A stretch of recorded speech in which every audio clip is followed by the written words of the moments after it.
Okay, so this is the introduction to Osirix. To import data to Osirix, go to the Finder, select your data. If it's on a disk, it should automatically import, and we'll get something like this. Let's take Rix in here. That would be good. That'll come in nice and quick. Okay, so in this data set, there are these different scans. We could open these and scroll through them one at a time. We could, if we click and drag left and right, we can adjust the leveling, which is this. This is move, zoom, rotate. I don't know what that does. Oh, that just goes through our different slices. And these are the different drawing and measuring tools. Most of what I do in Osirix is not that. It would involve something like this. This is it loading into RAM. And what I will do is I will go and make a 3D volume rendering. Again, from this little cogwheel, click, 3D volume rendering. Takes a while for it to open. These are the different 3D presets. I don't use those.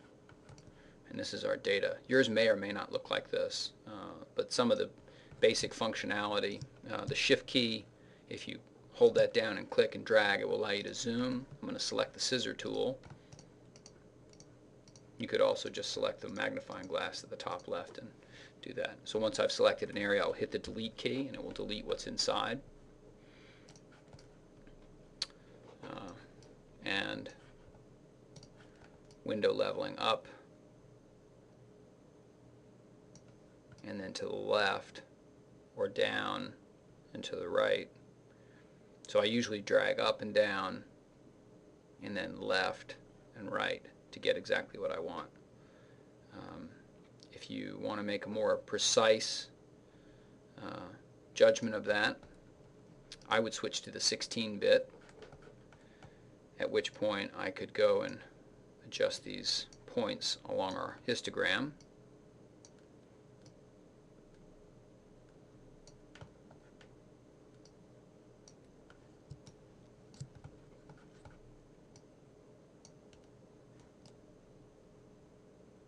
So if you drag right, you're extending your color lookup table, and if you drag up and down, you're moving the color lookup table left and right across the histogram.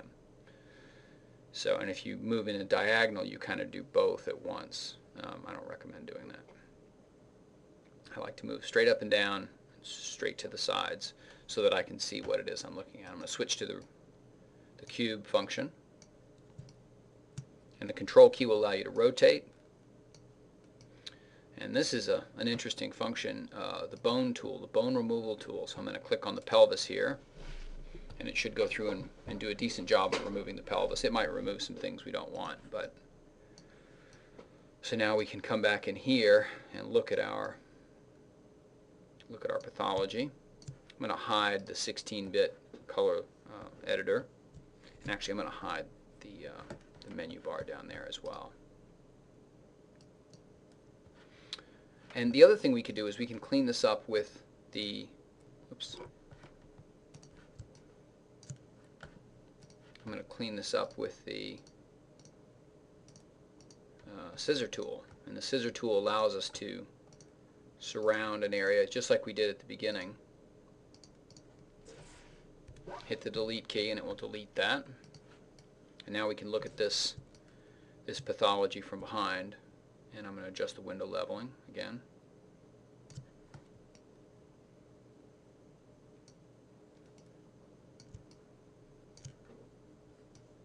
So we get a good view of our pathology here. And we could, if we wanted to go through and clean this up, we could certainly do that. One of the other nice things about the 16-bit color lookup table is that we can add, with this little plus icon, we can add a second color lookup table. So let's say we wanted to see something in relation to skin. By dropping this white point, I lower the opacity of that material, or I lower the alpha of that. And so now we So I've scissored out the section in the center, so that's why it's black right there. But now we get a much better view of what this person would look like. We can hide our view again. We click on best and it will go through and do the best possible rendering for us.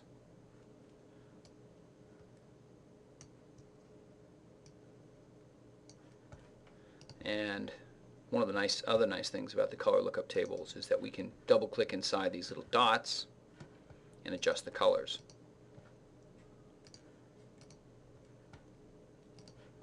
I don't know if that helps, but it certainly makes it easier to see.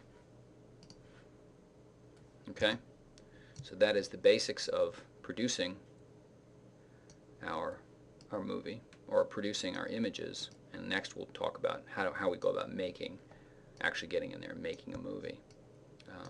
If you remove something you don't want to remove, you can say revert series and it will go through and paint all that back in under the 2D viewer. So now we have all our bone back in there again. Okay. Unfortunately, we also have our platen, or whatever it is the person's laying on, is back in there as well.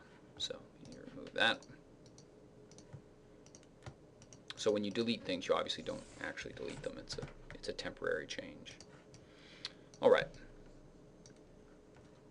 Then we have the crop tool, which sets a box, a three-dimensional box around our image, and we can grab these green areas and move them